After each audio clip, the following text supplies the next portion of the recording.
back in 2018, we put on we had a session that Gary Taubes actually suggested that we have. How many of you have actually heard my introduction speech before? Quite a few. Okay, so I'm going to try and zoom through this and get to, because I keep adding what more has happened since then to the end. But for those of you who don't know the story, quickly, we had a session and he introduced me to Adele Height, who to help mediate that thing. And she just, I don't want to say vomited on me, but she just had this, she'd had this thing in her brain. She had so much that she wanted to get done. And so instead of just saying, yes, I'll mediate this talk, she sent me this whole big essay about trying to establish therapeutic carbohydrate reduction as an intervention, as a standard of care, an alternative standard of care to what to the current standard of care. And in the beginning, it just made me weak at the knees. But after a while, I started to realize that we had some of the building blocks and that we could actually do something about this and try to start making this happen. And so Adele, I said to the first thing that she wanted to do. Let me do this. She was on a jury in a trial, and the judge actually gave them this legal definition of standard of care. And if you read it, you can see that it's not got to do with the training. It's not got to do what you learn in college. It's not got to do even with a set of guidelines, although in certain cases those guidelines can help to guide the standard of care. But it's about what practitioners in the same environment with the same training actually do. And it's an intangible thing, and it evolves in time. And so we realized that if we could create this community, going back to my thing about community, if we can have a community of all you doctors and all you practitioners that do buy into this and do use this in your practice, that establishes consensus, and that establishes, in time, standard of care. And it will actually stand up in court. And so the first thing to start with was to create a set of clinical guidelines. And so she, incredible. She basically wrote it. I put a panel of advisors together of about 15 really high-level folks in this space from all over the world. I think you might have even been on it, Dave. And she just bounced this thing off them a couple of times, got feedback from everybody until everybody was happy that, okay, this is ready to publish. And then we published it on the Low Carb USA website. And it got, a lot of people were downloading it and looking at it and everything, and it was like, okay, but it's not really the right place. We just didn't feel like it belonged there, but we didn't really know where else to put it. And then back in 2020, at this conference, it was the very first time we were in Boca, and I'm told that Tro Kalayjian was talking to a bunch of people saying we need to have an organization, like ADA and AMA. We need to have an organization that represents our community. And he said to Pam that, oh yeah, so we think Low Carb USA should do that or should help create that. And I don't remember having that conversation with him here, but I picked up his chatter about it on Twitter afterwards, and I got hold of him, and we eventually decided, okay, let's do this. We need to create a non-profit that creates this home to give our community a place to be and a place to unify. And then COVID hit, and so I spent 9 months at home anyway. So, but it was actually even more difficult to do it now because nobody was in these government. When you want to try and apply for a license to do this, or you want to register a nonprofit or whatever, all the people that actually do that weren't at work anymore. So it took a lot longer and was a lot more painful. But by the end of the year, we'd built a website, we'd established this nonprofit, and we started putting it out there in December in 2020. And I think we've got heading for 500 members now. We've got 60 people now accredited. That's one of the things that we introduced was an accreditation process where there's different pathways, training, clinical experience. There's a couple of different ways that you can get there. But at the end of the day, if you get accredited, you get a nice special badge that you can put on your website and on your communications, and you can use the credentials MHP. And like I said, we've already now got 60 people that have gone through that process and are accredited. There's actually quite a few in the room. Put your hands up. Laura, Manu, there's Tia. There's a few of you. Yeah, and we, one of the greatest things for us is people writing to us and saying, when I send them their approval notice, and they write to us and say, you know what, this means more to me than when I got my medical degree or when I became an MD. And that's big. For us, it's big. It's special. And I think it makes us realize that we're going down the right road, that we maybe got some stuff to learn and some things that might need to tweak and change. But I think we're heading in the right direction. This really means a lot to people. We've got a table out there. The board of directors, other than Miriam Kalamian, the entire board of directors is at this meeting. So hopefully I'm going to get some of them to be standing at that table through the breaks and that, to help you understand more about how you can become a part of it, how you can contribute. We've got committees now that are creating resources for patients and clinicians, two different sets of resources, tools and everything. We've got an outreach committee that's trying to work out how we can get this message to impoverished communities, how we can get it to all the different ethnicities, and even to document the differences. Different ethnic groups respond differently to different inputs. And it's good to know when you're trying to teach someone, it's good to know if you of a certain ethnicity that, oh wow, something's going to be a bit different to most other people. And it's really good for the clinician to know that when they're treating a patient, there's these certain things that they need to take into account.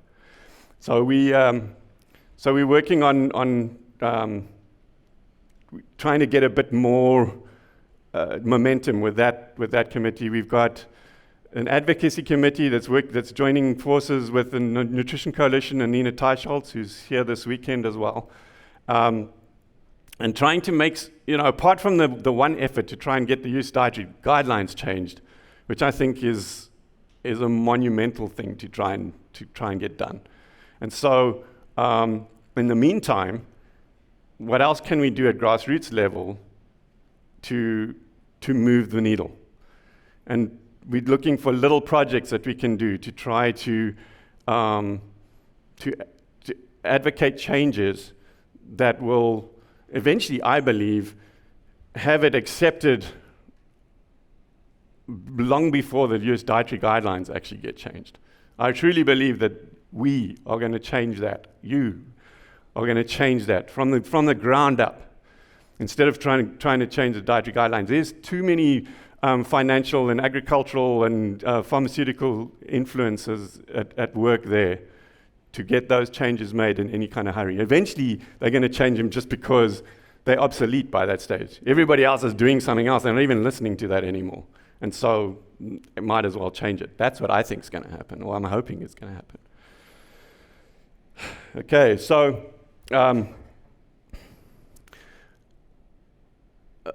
and we moved the clinical guidelines now from Low Carb USA to the SMHP, and now it's got a real home. This is where it belongs. And just the other day, we added Hindi. We've now got 10 translations, so it's in 11 languages. And I think Apriyat's here. I think he's working on another major Indian language as well. I was talking to someone out in the hall here who's going to maybe do Russian and some other, forget one, she speaks 2 languages. But yeah, she wants to do a translation for us. So more and more people are coming out of the woodwork and saying, hey, can I do a translation for my language, for my country? And then we've got a provider list that anybody can add then if they want to be known to be practicing this kind of medicine. They can add their names to the provider list, but until they become members and eventually get accredited, we can't validate the fact what they know. But once they become accredited, we can stand behind them and say, these people have had the training and they know what they're doing.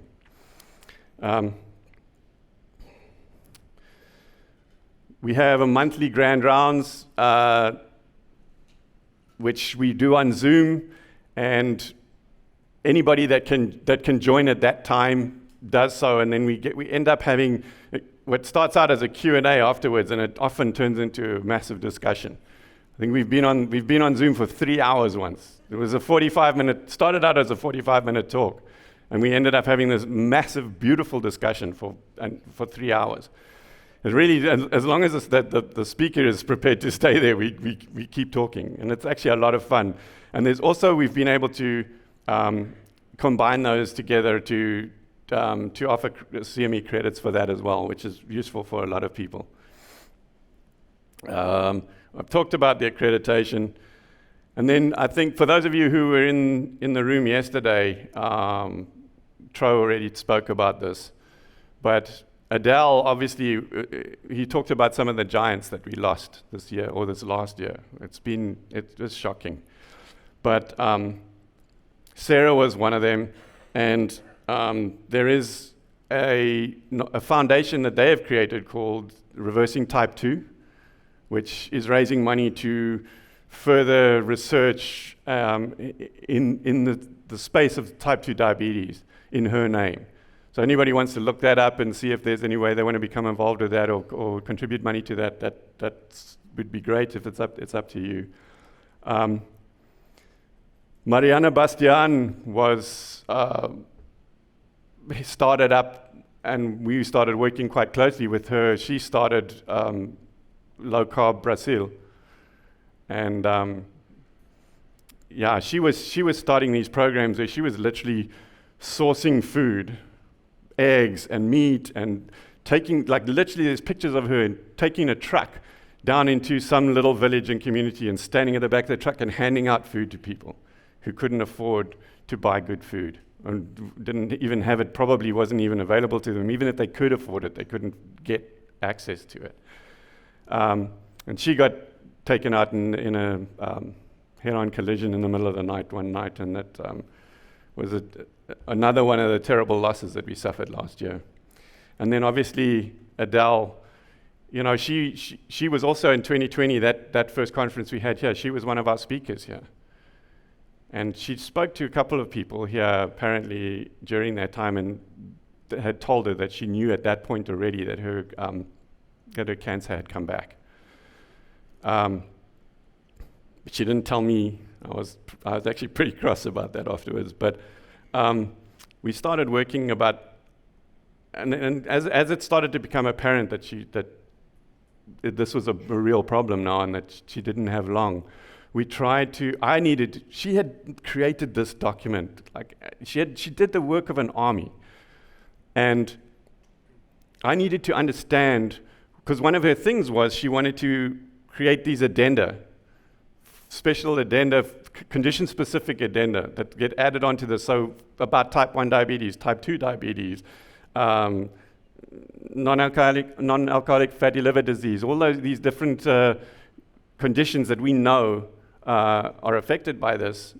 Some have nuances, and the general guidelines are not going to minute detail about how to actually do this in practice with these people. And so I needed to understand from her what she really had in her head, what she was really thinking about this. And I kept trying to have a meeting with her about it, and it was becoming more and more difficult for her to function because this cancer had gone to her brain. And one day she wrote to us and she said, good news. I've just come back from the doctor. I'm feeling so much better, and they did a scan, and the tumor is actually receding. And I thought, oh, thank goodness, bargain, you know. And I said, okay, cool, like, let's have a meeting. And 3 days later, she was dead. So everything we do, the existence of the SMHP in the first place is because of Adele. The existence of those guidelines is because of Adele. And the existence of anything that we do with regards to this organization and to that document and how we build on that is all because of Adele. And we owe her a huge debt of gratitude.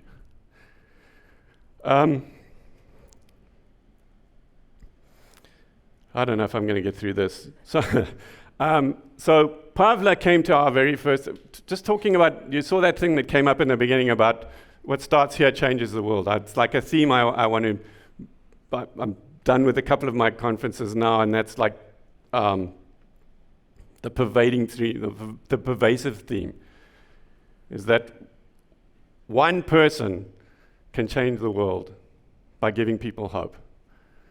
And this lady came from the Czech Republic to our first event, and she wrote us an email, or she wrote on Facebook or something, about a year later.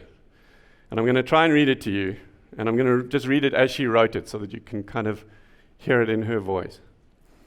But she said, "I'd like to share my low-carb story with you. It's been almost 4 years since I heard about low-carb ketogenic way of eating for the first time. I was fascinated and changed my diet right away with incredible results. I have started to study more to understand better. I am from Prague, Czech Republic, and there is only a few information about low-carb in Czech. But I wanted to share my story and my results with other people and motivate them and think more about their diet. That is why I became a nutrition specialist in 2016.